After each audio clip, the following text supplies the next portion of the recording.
Assalamualaikum warahmatullahi wabarakatuh. Libtigha'i mardatillahi ta'ala wa in syafa'ati Rasulullah sallallahu alaihi wasallam wa ila hadratin Nabiyil Mustafa Muhammadin sallallahu alaihi wasallam wa jamil anbiya al-mursalin wal awliya asy-syuhada was salihin wal ulama al-amilin sunnifin al mukhlisin jamil mujahidin fi sabilillah rabbil alamin, khususan musannif kitab Mau'izatul Mu'minin Syekh Jamaluddin Al-Qasimi wa Syekh Syekh Hamid Muhammad bin Muhammad Al-Ghazali muallif kitab Ihya Ulumuddin ma'a murabbina mujizina mursyidina murabbi ruhina wa liqaidi hajatina wa hajati man hadara fi hadzal majlis min hajati dunya wal akhirah. Al-Fatihah. A'udzu billahi minasy syaithanir rajim. Bismillahirrahmanirrahim. Alhamdulillahi rabbil alamin arrahmanir rahim maliki yaumiddin. Iyyaka na'budu wa iyyaka nasta'in ihdinas siratal mustaqim siratal ladzina an'amta 'alaihim ghairil maghdubi 'alaihim waladdallin amin. Innal hamdalillah salatan wa salaman ala Rasulillah Muhammad ibn Abdullah wa ala alihi washabihi wa man tabi'ahu tahama ba'du. Yang kami hormati Ketua Jurusan PTSP Ibu Miftahul Fauziah PhD, Ibu Sekretaris Jurusan PTSP Ibu Dwi Wulan Pratiwi STMT, beserta Bapak Ibu hadirin hadirat, dosen dan karyawan semuanya yang selalu dirahmati Allah Ta'ala. Utama dan pertama, mari kita selalu panjatkan puji syukur kepada Allah Subhanahu wa Ta'ala atas berkat dan rahmatnya. Kita dipertemukan kembali di siang hari ini dengan sehat walafiat. Salatan wa salaman semoga terhaturkan kepada Nabiullah Muhammad sallallahu alaihi wasallam, Nabi yang selalu kita harapkan doa syafaatnya fitin dunya hatal akhirah. Ibu bapak rahimakumullah, mari kita mulai kajian kitab Mau'izatul Mu'minin, mulai tentang kitabul ilmi, fadilatul ilmi, tentang fadilahnya ilmu.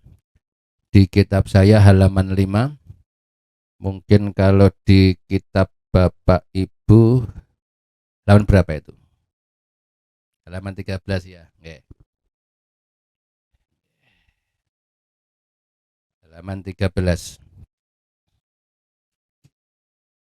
Kemarin sudah disinggung siapa seorang muzakir atau seorang mursyid, seorang guru, seorang pembimbing,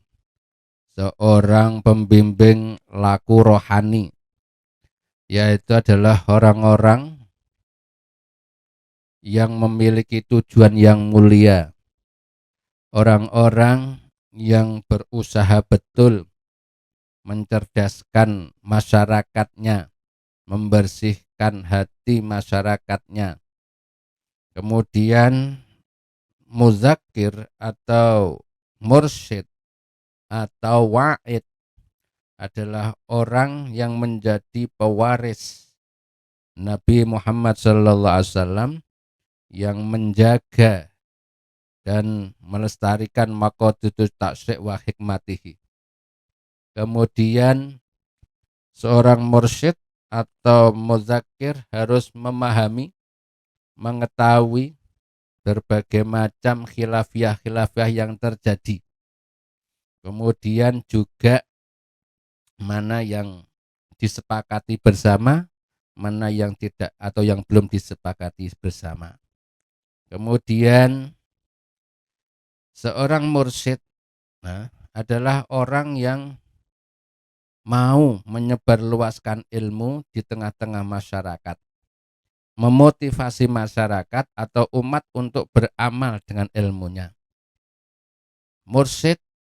Seorang mursyid harus berbicara kepada masyarakatnya, kepada para santrinya, biqadri ukulihim, sesuai dengan kadar akalnya masyarakat. Nyun sewu, kalau seorang mahasiswa di PTSP tentunya ya berbeda dengan anak TK atau anak PAUD. Maka dikala mengajar di PAUD tentunya akan berbeda sekali dikala mengajar dengan yang mahasiswa. Sehingga harus sesuai dengan akal, kemampuan akal mereka.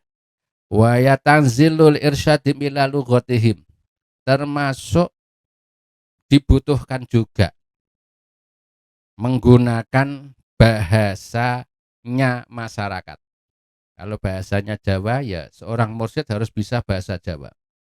Jangan memaksakan bahasa Arab kalau memang masyarakatnya belum bisa bahasa Arab. Begitu juga masih sebagian di kampung-kampung itu kalau dengan bahasa Indonesia malah tidak paham. Harus dengan bahasa Jawa. Seorang mursyid harus bisa menguasai bahasa setempat atau bahasa yang dipakai oleh masyarakat tersebut. Yu'asyiruhum binnas binuskhi wa yukhalituhum. Seorang mursyid harus mau bercampur, berbaur dengan masyarakat untuk berfungsi untuk melemah lembutkan hati masyarakat. Sehingga nyun sewu, seorang mursyid atau seorang muzakir, seorang wu'at atau seorang guru rohani atau seorang guru itu harus bisa membaur di tengah masyarakat. Sehingga tidak duduk di Menara Gading paling sendiri kemudian sulit didekati oleh masyarakat, atau mungkin nyun sewu andaikan mau salaman aja sangat sulit. Jadi tanda petik seorang guru harus bisa merakyat di tengah masyarakat, kumpul bersama, syukur mau makan bersama dan mereka, tidak membedakan mereka dalam strata sosial apapun.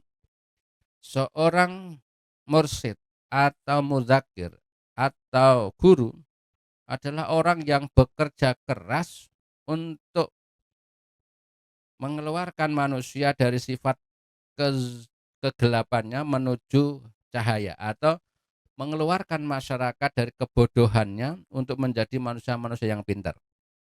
Kemudian menyelamatkan mereka dari amal-amal yang khurafat, tahayul, syirik, dan salah persepsi. Seorang guru diibaratkan seperti lampu, seperti pelita. Pelita itu akan memberi manfaat dengan cahayanya. Maka tak ada faedah sama sekali apabila lampu itu tidak bisa atau tidak memiliki cahaya. Apalah arti lampu listrik ini kalau tidak menyala, nggak akan pernah bisa diambil manfaatnya.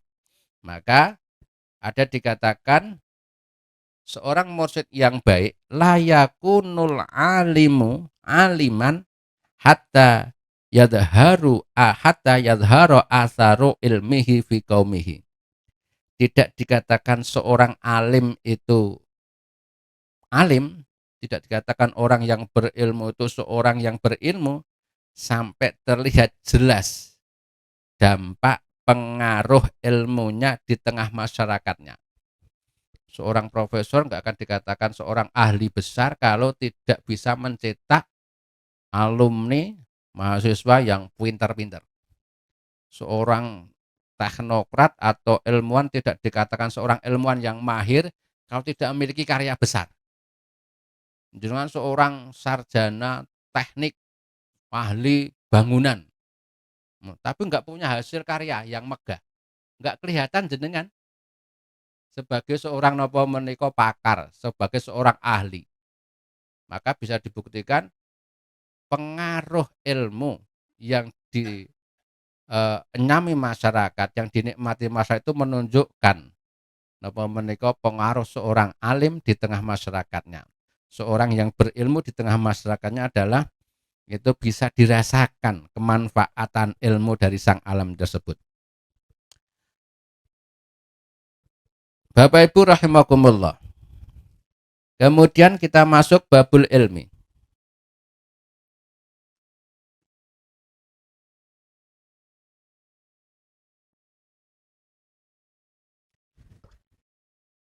Syawahiduhu minal Qur'an ayatun kasiratun. Syawahiduhu utawi piro-piro dalile fadilai ilmu minal Qur'ani saking Al-Qur'an iku ayatun piro-piro ayat kasiratun kang akeh.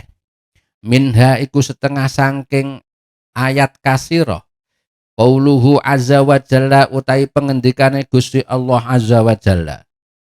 A'udzu billahi minasyaitonir rajim. Syahidallahu annahu la ilaha illa huwa wal malaikatu walul ilmi qaimam bil qist.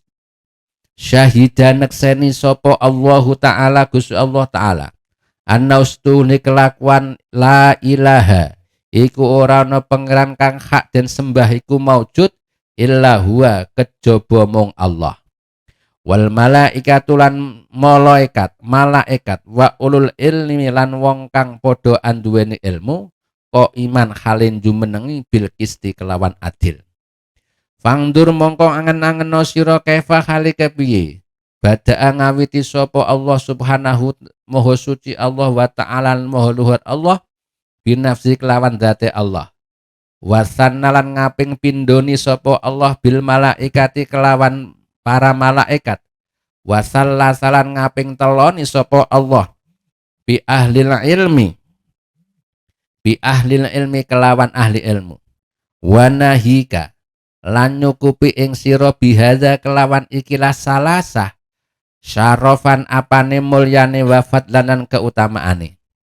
Wa qala Allahu ta'ala ngendika sapa Allahu ta'ala Gusti Allah ta'ala yarfa'illahu alladzina amanu minkum walladzina utul ilma darajat. Yarfa'i bakal ngluhurake sapa Allah Gusti Allah alladzina ing wong-wong amanu kang padha iman sapa alladzina minkum saking sira kabeh walladzina lan wong-wong akeh utu kang den paringi sapa alladzina al ilma ing ilmu darajatin ing pira-pira derajat.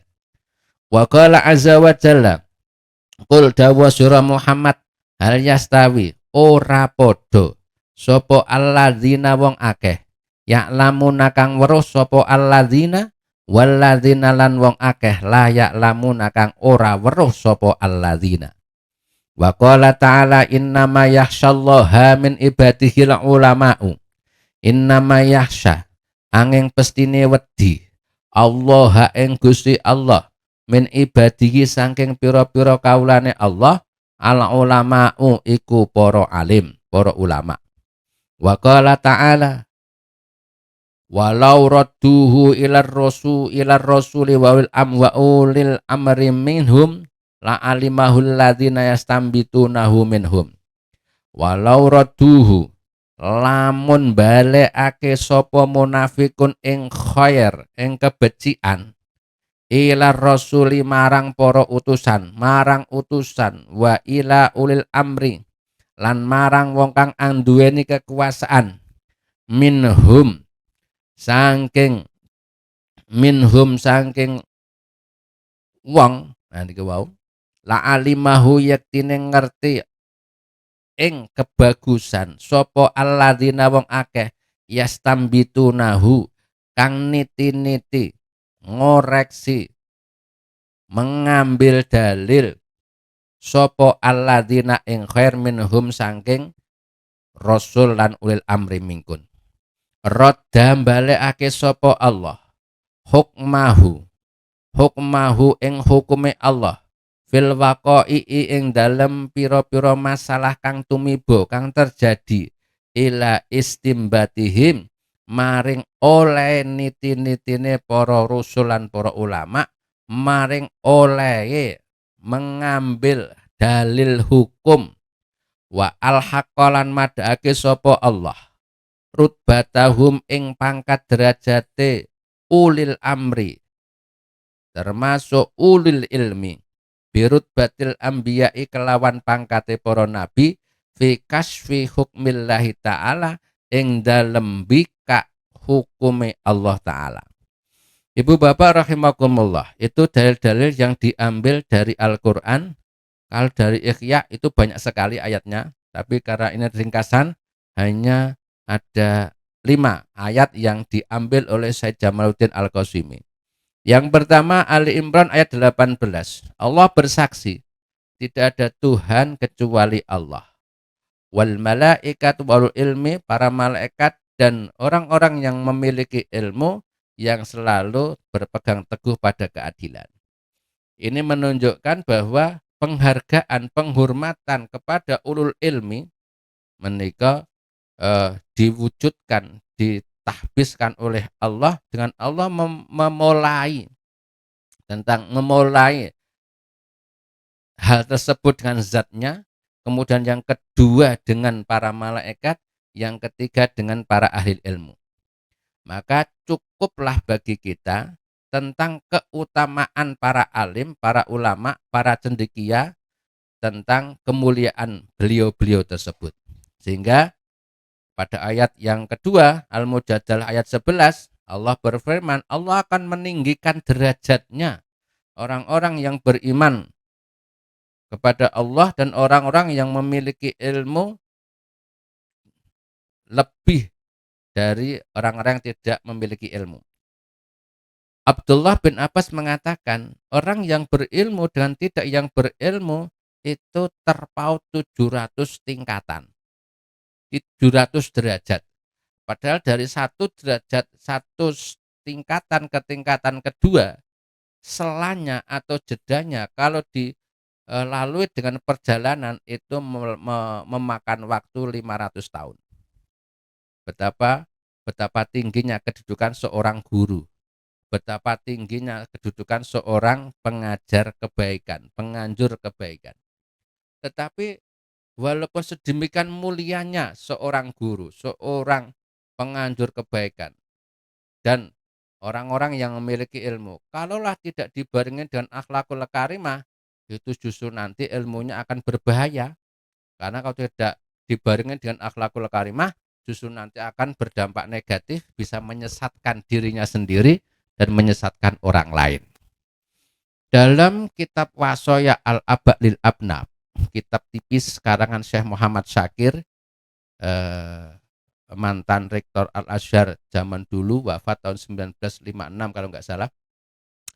Beliau mengatakan, "Idza lam tuzayyin ilmaka bikarami akhlakika fa ilmuka adzarru min jahlika." Idza lam tuzayyin, apabila tidak kau hiasi ilmaka ilmumu bikarami akhlakika dengan kemuliaan akhlakmu, apa menika fa ilmuka idza lam yuzan ilmaka bikarami akhlakika, apa menika adzarru min jahlika, fa ilmuka adzarru min jahlika, ilmumu tersebut lebih berbahaya daripada kebodohanmu. Jadi wong bodoh niku nggih enten ada manfaatnya juga.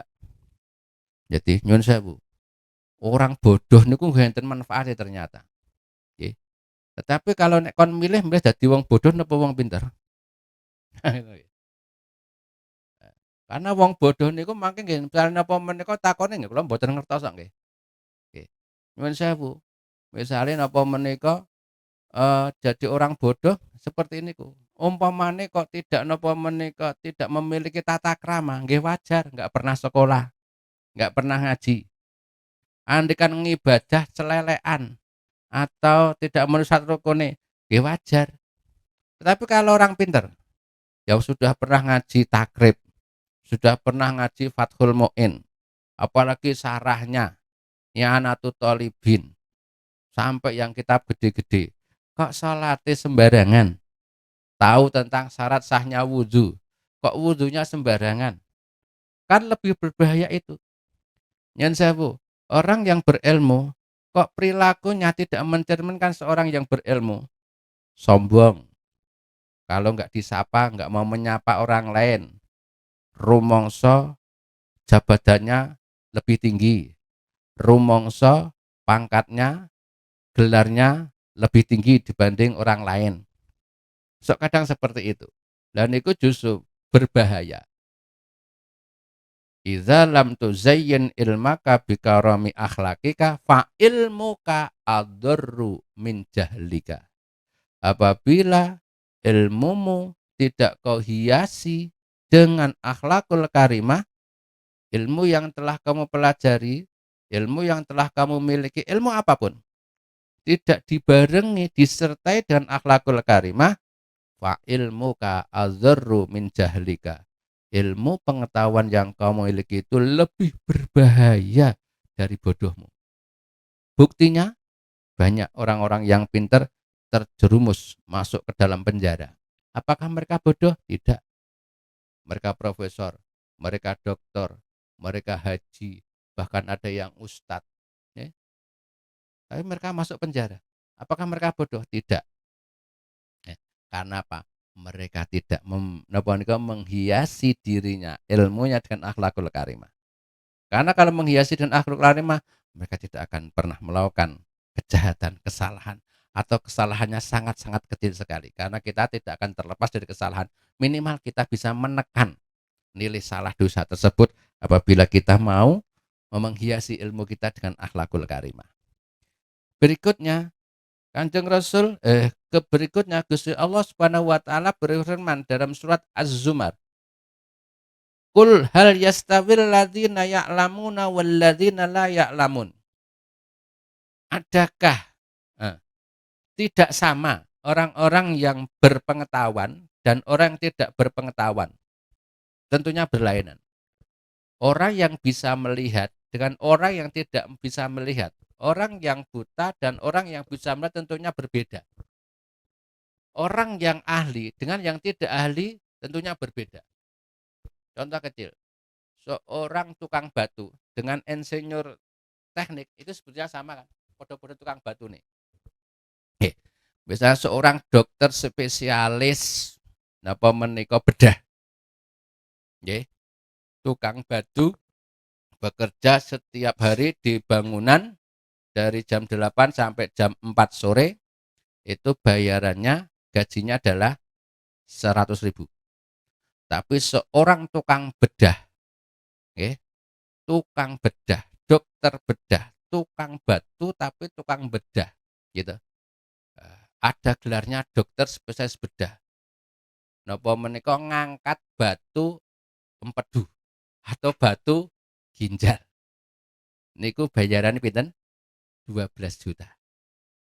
Itu menunjukkan betapa ilmu, segala sesuatu kalau dilandasi ilmu itu akan memiliki nilai lebih daripada yang tidak memiliki ilmu. Tukang batu hanya mengandalkan kekuatan akal atau dengan menggunakan ilmu yang pas-pasan, hasilnya juga pas-pasan. Tapi tukang batu yang menggunakan ilmu pengetahuan, hasilnya maksimal. Tukang pijet kesel, itu mungkin 2 jam bekerja mendapat upah 150.000. Harus menggunakan memfosil tenaganya mijeti orang lain 150.000 dalam waktu 2 jam atau 1,5 jam. Seorang dokter praktek di rumah mulai jam 5 pagi sampai jam 7 pagi itu hanya sama-sama mijeti pasien. Cuman buka perut, kemudian perutnya ditepuk-tepuk 3 kali, berbunyi pung pung pung. Oh niki jenengan asam lambung, wah gitu. Masuk angin, bayar 50.000, kasih resep 150.000 satu pasien. Kalau 10 pasien dalam 2 jam mendapat 2 juta lebih.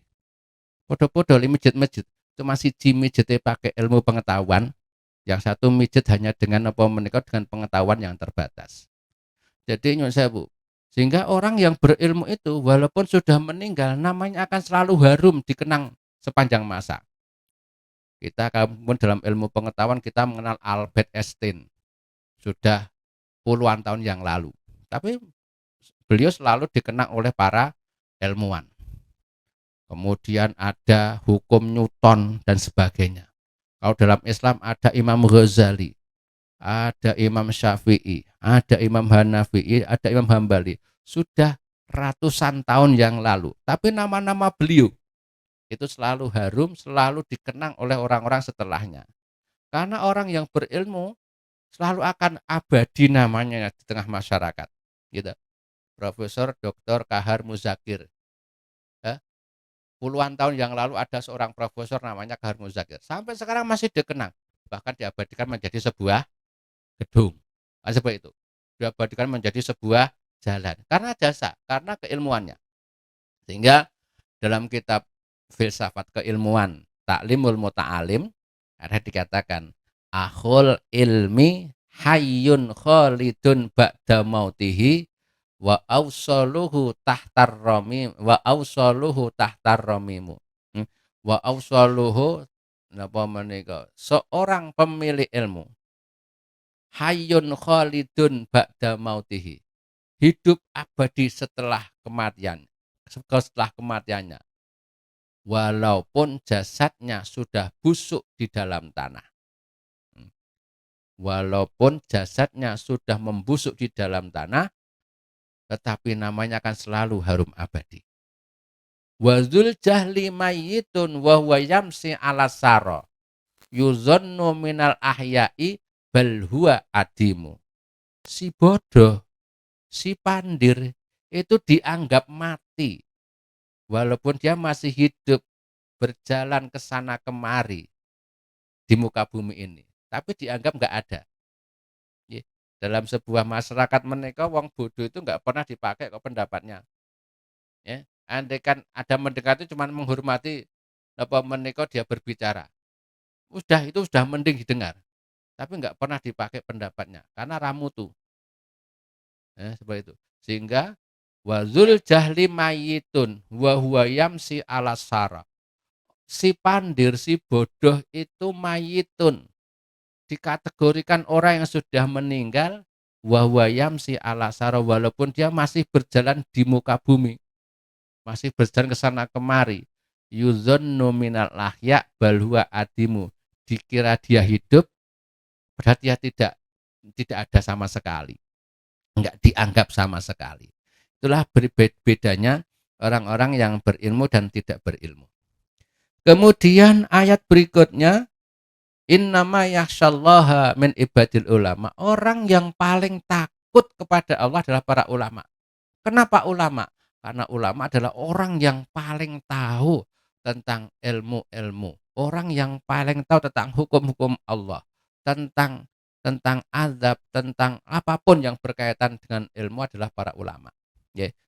Niku adalah orang yang paling takut kepada Allah. Maka semakin pintar seseorang, semakin menguasai banyak ilmu, baik itu ilmu agama atau ilmu umum, maka seharusnya dia semakin takut kepada Allah, semakin takwa kepada Allah, semakin dekat kepada Allah. Jadi nyun sewu bapak-bapak ibu dosen, semakin jenengan semakin tinggi keilmuan jenengan, semakin ahli, bahkan dianggap pakar.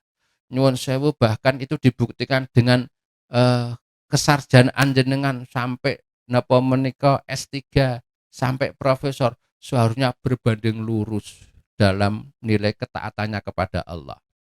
Jadi semakin jenengan sedaya semakin bertambah ilmu pengetahuannya, semakin dianggap menjadi seorang ahli, pakar, semakin jenengan semakin lebih dekat kepada Allah Subhanahu wa taala. Semakin lebih dekat kepada Allah Subhanahu wa taala, semakin takut kepada Allah Subhanahu wa taala. Kenapa? Karena semakin banyak amanat yang harus banyak kita pertanggungjawabkan. Semakin banyak nikmat-nikmat yang besok harus kita tanggung jawabkan di hadapan Allah Subhanahu wa taala. Kepemilikan ilmu yang kita miliki itu adalah nikmat dari Allah. Dan tidak setiap orang itu bisa memiliki ilmu seperti jenengan. Tidak setiap orang bisa menjadi S1 teknik. Tidak setiap orang bisa menjadi S2 teknik. Tidak setiap orang bisa menjadi S3 teknik, apalagi sampai profesor. Sangat-sangat jarang. Berarti itu nikmat. Bapak Ibu selalu mengatakan atau mensitir surat At-Takasur. Napa nika latus alunna yauma idzin anin naim. Latus alunna, sungguh akan ditanyakan kepada kalian. Latus alunna yauma idzin, pada hari ini kiamat, anin.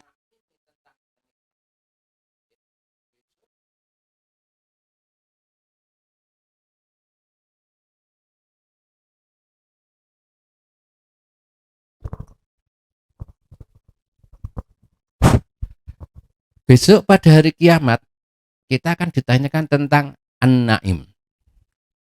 Al-Imam Al-Ali karamallahu wajhah berkata, an-naim al-afiyah, Yang dinamakan kenikmatan itu adalah sehat, selamat, sehat walafiat. Itu adalah kenikmatan. Kenapa kok Sayyidina Ali mengatakan bahwa kenikmatan itu adalah sehat? Karena dengan sehat kita bisa bekerja, dengan sehat kita bisa menikmati makan, dengan sehat kita bisa menikmati minum, dengan sehat kita bisa menggunakan akal, dengan sehat kita bisa beribadah, bisa beraktivitas, bisa transfer ilmu dan sebagainya. Itulah kenikmatan.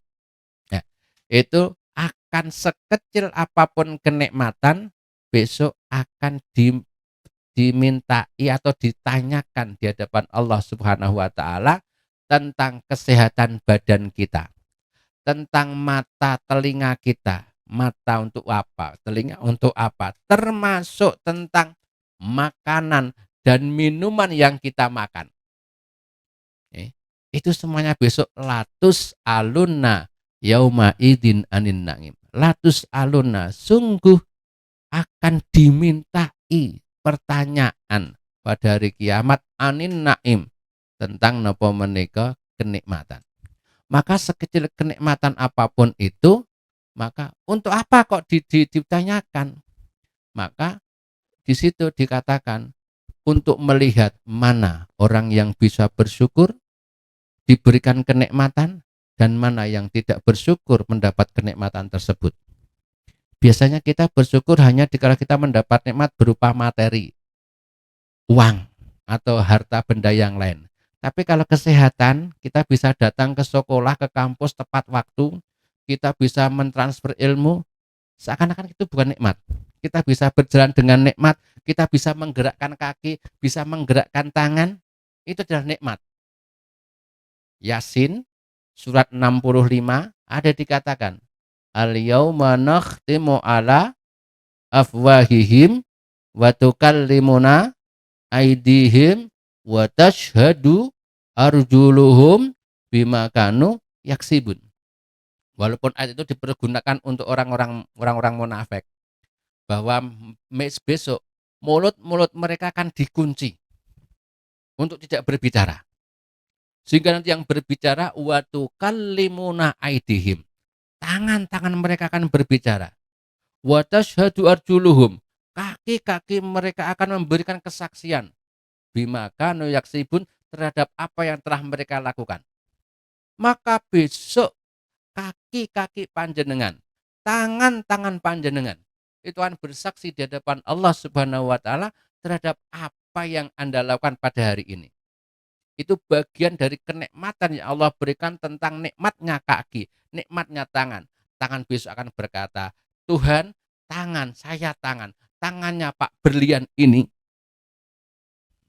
dipakai untuk mengajar di PTSP Tuhan. Kakinya melangkah ke ruangan untuk mengajar mahasiswa. Besok bersaksi seperti itu. Kalau kaki kita langkahkan untuk melakukan kebaikan, tangan untuk melakukan kebaikan, untuk berdharma, untuk berbagi, untuk mengusap anak yatim, untuk napa menika berbuat kebaikan, maka juga akan memberikan kesaksian kebaikan. Tapi kalau buruk yang kita lakukan, maka itu pun besok akan berbicara buruk, akan juga memberikan kesaksian yang buruk juga. Maka ini adalah kenikmatan, termasuk kenikmatan adalah ilmu. Sekecil apapun ilmu, syukurilah. Syukuri, amalkan ilmu itu sekecil apapun.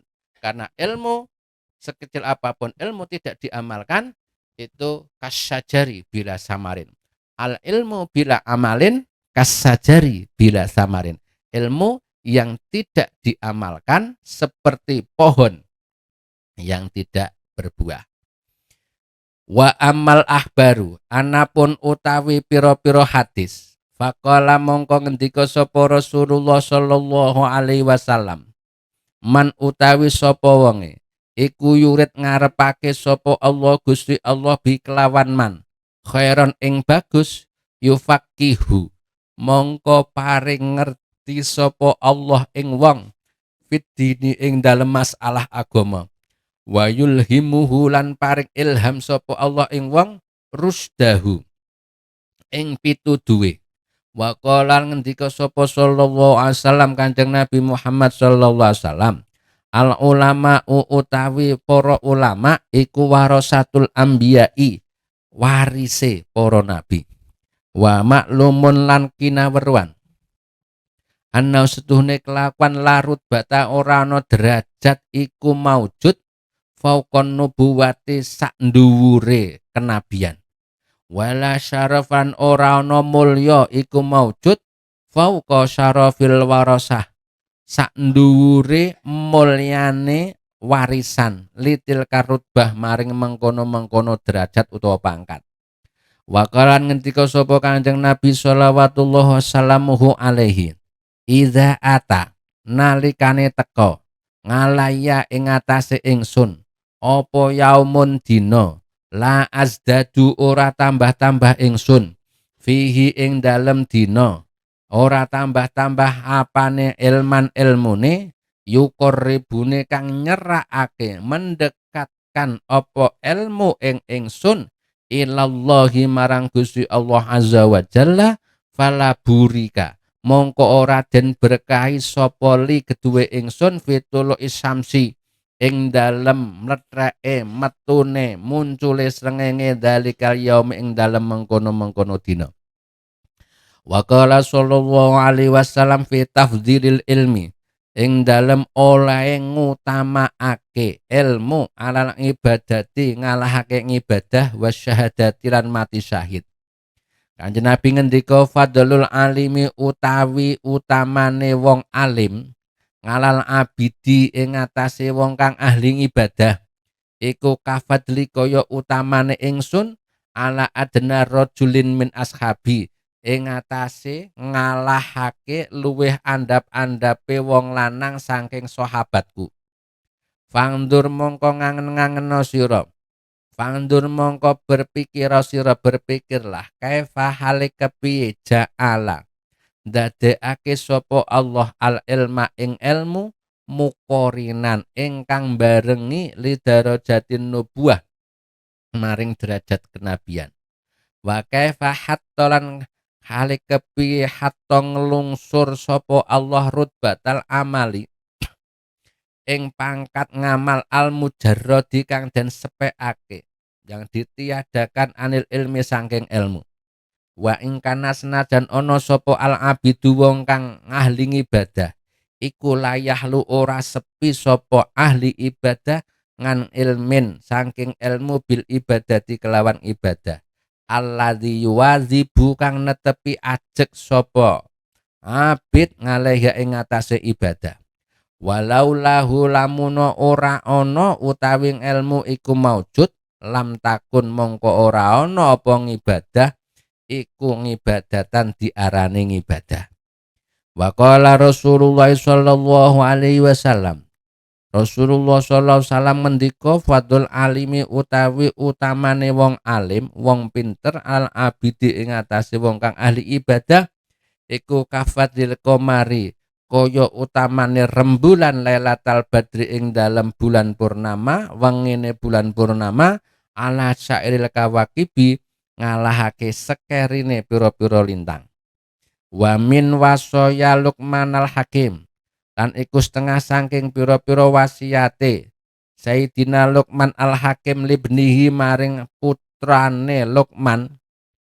Dawe Al Hakim Luqman Al Hakim ya bunayya ya anak lanang ingsun jalis ngawarana lungguh sira duduklah lungguh sira bersama-sama ala ulama ing para alim wazahim hum lan ndeseka sira mareka sira ing para ulama biruk bataika kelawan dengkul loro ira. Fa innallaha ta'a subhanahu krana sak temene Gusti Allah subhanahu maha suci Allah iku yuhyi nguripake sapa Allah al-quluba ing pira-pira ati binuril hikmah kelawan cahaya hikmah atau ilmu sing manfaat kama yuhyi kaya oleh nguripake sapa Allah al-ardh ing bumi cukulane bumi biwabil samai kelawan udan derese langit. Niku beberapa hadis yang dicantumkan, yang diringkas dari Ihya, yang dinukil oleh Syekh Jamaluddin Al-Qasimi. Tidak semuanya, tapi kalau dalam Ihya banyak sekali. yang senada setipe dengan hadis-hadis ini. Yang pertama, rawahu Ibnu Majah, barang siapa yang dikehendaki Allah menjadi orang baik, maka Allah akan memberikan paham, memberikan kepandaian dalam masalah agamanya dan diberikan petunjuknya. Jadi orang menjadi pinter itu adalah dikehendaki Gusti Allah. Nggih. Walaupun secara zahirnya kita menika napa kita menika nggih ndaftarke belajar dari SD sampai perguruan tinggi zahirnya. Tetapi kalau tidak dikehendaki Allah, maka tidak akan pernah menjadi orang yang pintar. Dia akhirnya nggak lulus-lulus. Kadang SD sudah merotol, SMP drop out, SMA nggak rampung, kuliah semester 1 ngambek, wis rampung. Banyak yang gagal di tengah jalan. Jadi orang-orang yang sukses, orang-orang yang menjadi pinter agama, yang ahli menjadi ahli adalah orang-orang yang dikehendaki oleh Allah Subhanahu wa taala. Nah, kalau Allah menghendaki orang tersebut, enggak ada yang bisa menolak, enggak ada yang bisa menghalang-halang kehendak Allah untuk menjadikan seseorang tersebut menjadi alim, menjadi pintar. Rawahu Ibnu Majah. Kemudian Ibnu Majah juga merewatkan hadis Nabi, al ulama warasatul anbiya. Para alim itu adalah pewaris Nabi. Nah, Nabi itu tidak mewariskan harta benda. Nabi itu mewariskan ilmu dan amal. Nabi dikala wafat itu hanya mewariskan 400 meter persegi kebun kurma. Itu dikala Kanjeng Nabi wafat, di zaman Khalifah Sayyidina Umar, Sayyidah Fatimah itu kepingin minta warisannya abahnya. Yang 400 meter itu mau diminta oleh Fatimah. Tetapi Sayyidina Abu Bakar ditolak. Karena apa yang ditinggalkan Nabi, harta Nabi itu adalah menjadi harta Baitul Mal, menjadi harta milik negara. Coba kita bayangkan, Nabi tidak meninggalkan harta sepeser pun untuk anak keturunannya dan termasuk umatnya. Nabi hanya meninggalkan ilmu dan amal untuk kita semuanya. Maka orang-orang yang menjadi pewaris Nabi, warisan yang terbaik, termulia adalah menjadi pewaris para nabi. Kemudian warisan yang ditinggalkan tentunya adalah warisannya para nabi, yaitu ilmu dan amal. Sehingga dalam hadis yang lain, Kanjeng Rasul mengatakan, Innallaha, ini sudah berapa jam ini? Oke. Innallaha, sesungguhnya Allah, la yang duru, tidak melihat ila amwalikum wala ila ahsabikum wala ila ila ila suwarikum wala ila amwalikum wala ila ahsabikum walakin yang duru ila kulubikum wa a'malikum. Allah tidak melihat kalian semua itu berdasarkan rupa, ganteng dan cantiknya kalian. Juga tidak karena harta benda kalian. Juga tidak karena keturunan kalian. Tetapi Allah melihat kalian semua berdasarkan hati kalian dan amal-amal kalian. Hati itu adalah tempatnya ilmu. Maka yang tidak adalah ilmu dan amal kita yang dilihat oleh Allah itu. Allah tidak melihat jenengan itu wajah jenengan yang cantik, wajah jenengan yang ganteng, enggak. Tidak dilihat itu. Tidak menjadi pertimbangan untuk menjadi baik niku wajah. Tidak menjadi pertimbangan harta jenengan yang banyak atau keturunan jenengan yang baik. Tapi yang menjadi pertimbangan Allah, yang menjadi pertimbangan Allah melihat kita adalah hati bersih kita dan amal kita. Sehingga di hadapan Allah menika lafad lali arabiyin wala ajamiyin illa bitaqwa. Kanjeng Rasul bersabda seperti itu. Enggak ada bedanya orang Arab dan non Arab, orang Arab dan non Arab atau ajam, enggak ada bedanya Padang, Jogja, Jombang, Pyongyang, Piungan, nah itu nggih, Pyongyang, atau Kauman, nah itu Jerman, jejer Kauman itu, niku sama saja di mata Allah, enggak ada beda. Yang membedakan adalah kadar takwanya kepada Allah Subhanahu wa taala. Dan takwa itu ya karena ketakwaan kepada Allah itu mesti didasari atas pengetahuan tentang ilmu tentang itu. Sehingga Seperti para pakar mengatakan, ilmu itu apa sih? Kan sekumpulan pengetahuan-pengetahuan yang sudah disepakati bersama, yang bisa diuji dengan sistematik, diuji dengan metode tertentu. Itu kan ilmu. Sehingga napa menika dengan ilmu itulah kula panyasami bisa napa menika meraih ketakwaan kepada Allah Subhanahu wa taala. Sehingga nika wau Allah tidak melihat kita menika berdasarkan cakep, gantengnya wajah, banyaknya harta, keturunan yang baik. Apalah arti itu semuanya kalau tidak menambah itu semuanya lebih dekat kepada Allah Subhanahu wa taala. Seharusnya yang cantik-cantik, yang ganteng-ganteng niku lebih sregep ngibadahi. Tapi yang enggak ganteng ya aja nglokro ya. Wah, ini aku kurang ganteng lek ibadah pas-pasan wae lah.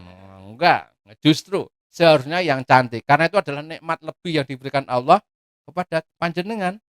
Ganteng ini kan juga nikmat. Maka hati-hati dengan yang ganteng. Besok oleh tanggung jawab gantengmu tok nggo ngopo?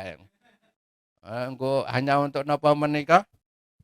Untuk merayu wanita hati-hati besok. Nggo mejeng. Kemudian warisan terbaik adalah warisan para nabi. Nah, kemudian Kanjeng Nabi bersabda, riwayat Abu Nuaim, yang hadis yang ketiga itu, "Idza ata alayya," apabila datang kepadaku hari. Apabila datang kepadaku hari ini, idza ata alayya yaumun la azdadu fihi ilman, apabila datang hari padaku atau aku ada pada hari ini, bisa juga seperti itu.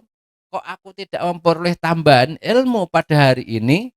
Fala, yang bisa mendekatkan diriku kepada Allah Subhanahu wa taala, fala burika fitri samsi dzalikal yaum. Maka tidak ada berkah sama sekali, tidak ada keberkahan untukku sejak terbitnya matahari. Sehingga kita berusaha setiap hari itu kita bisa memperoleh manfaat.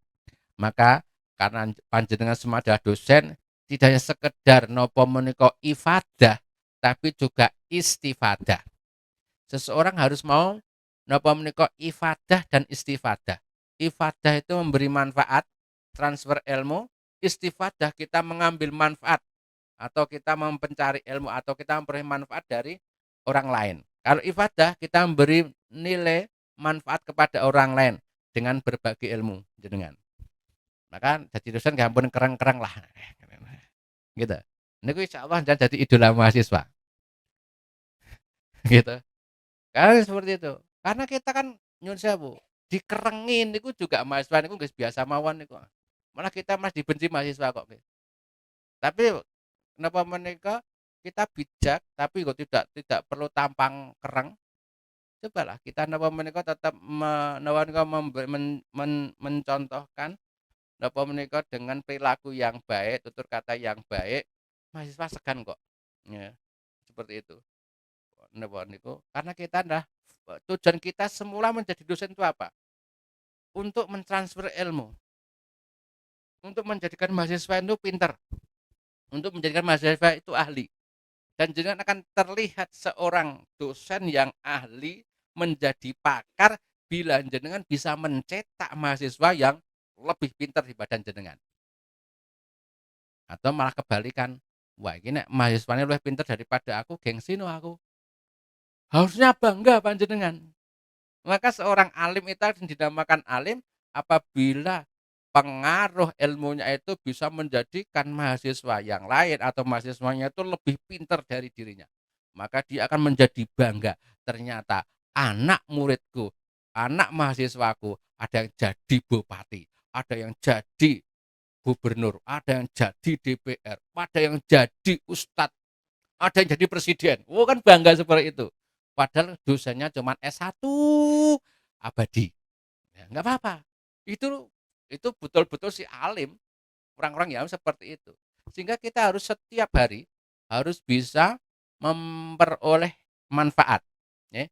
Kalau dalam bahasa taklim itu ifadah wal istifadah.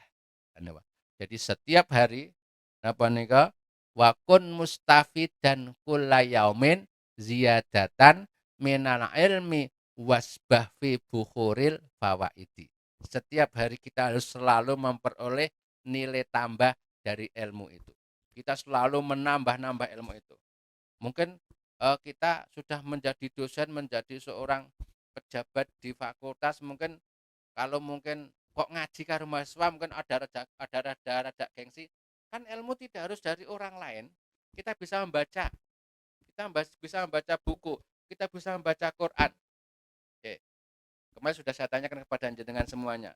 Berapa kali atau berapa lembar Quran yang kita baca setiap harinya? Itu kan gudangnya ilmu Al-Quran. Sumber pokok ilmu itu adalah Al-Quran. Kemudian Al-Hadis. Ini itulah sumbernya ilmu. Maka kanjeng mengatakan membaca Al-Quran tanpa memahami maknanya menika nggih repot nantinya. Maka walaupun membaca sendiri itu sudah bernilai pahala, tapi kalau kepingin mengetahui ilmu yang ada di dalam Al-Quran, pahamilah tafsirnya, pahamilah makna mana yang terkandung di dalamnya. Maka seperti melaksanakan perintah Rasul tersebut, bahwa dengan munculnya hari ini kok aku tidak memperoleh ilmu baru, tidak mendapat tambahan ilmu pengetahuan, nggak ada berkahnya aku hidup di hari ini. Maka supaya hidup kita selalu setiap hari berkah, bangun tidur, sehabis subuh baca Quran. Berapa ayat? Syukur satu lembar. Syukur satu lembar. Kalau tidak setengah lembar. Kalau tidak separuh halaman. Kalau tidak 3 baris. Kan biasanya Quran mushaf Al-Quran kan biasanya kan ada segini itu ada 15 baris. Kalau Anda bagi 3 baris berarti satu sholat 5 waktu 3 baris. Sehabis sholat baca 3 baris. Maka dalam satu hari satu halaman Anda baca. Kemudian Anda baca terjemahnya. Syukur Anda baca tafsirnya. Boleh Jalalain, boleh Sawi, boleh Ibnu Katsir, boleh yang lainnya. Maka setiap hari kita mendapat ilmu dari yang kita baca. Setiap hari dengan membaca Quran itu yang cuma 3 baris, maka itu hidup kita mulai subuh sampai subuh lagi selalu diberkahi oleh Allah Subhanahu wa taala. Alangkah indahnya. Ning kira-kira gitu enggak? Kira-kira sudah dilakukan belum? Maka mulai gitu nggih. Jadi berkah niku tidak jauh dari kita kok kalau kita mau melakukan. Baca Quran. Nggih. Baca Quran walaupun 3 baris. Atau 3 ayat lah. Niku hidup kita terberkahi. Maka kalau hidup itu terberkahi. Saya niku setiap Jumat walaupun belum beberapa lama di KUA Ngaglik. Itu kan nggak pernah ada kegiatan. Kita ajak masuk kantor pertama pegawai KUA itu kita ajak zikir wirdul latif yang maksurat itu. Ternyata setelah dihayati itu enak. Mungkin juga perlu untuk kepala jurusan ini sebelum sebelum masuk ke kelas bersama-sama atau di kelas masing-masing baca wirdul latif atau baca apalah. Itu betul-betul nikmat. Niku terasa betul kalau mau merasakan. Maka ngaji Mau'izatul Mukmin ini adalah nanti agar kita bisa merasakan ibadah yang kita lakukan itu. Jadi jangan hanya kita habis melaksanakan ibadah itu sekedar memenuhi syarat minimalis sah secara syariat. Subuh atau 2 rakaat, bacaannya bebas, gerakannya ya enggak Pak. Tapi kita enggak pernah bisa merasakan sholat kita. Kita enggak pernah bisa merasakan napa menika iza iza tuliyat alaihim ayatuhu zadathum imana. Dan dikala dibacakan ayat-ayat Allah zadathum iman bertambah-tambah iman. Ya. Qad aflahal mu'minun niku. Napa menika idza Qur'an dikala napa menika dibacakan Quran menika napa menika iksa'arat jilduhum jengkerut atau bergetar hatinya. Jenengan maca Quran tergetar enggak hati jenengan? Maca Quran Yasin atau mungkin membaca apa tadi? Alhaqumut takasur. Kira-kira jenengan niku atine tersentuh enggak? Alhaakumut takasur, telah melalaikan kamu sekalian at-takasur, tentang berbanyak-banyak menumpuk-numpuk harta. Dan tidak disindir jenengan. Kita disindir oleh Allah tentang itu. Tapi kita kan enggak pernah merasa tersindir. Hatta zurtumul maqabir, sehingga kamu datang kepadamu napa nika kematian. Niku. Ternyata kita enggak pernah tersindir seperti itu. Lah andai kan kula sami seperti dalam surat Al-Anfal nika, apabila dibacakan Quran,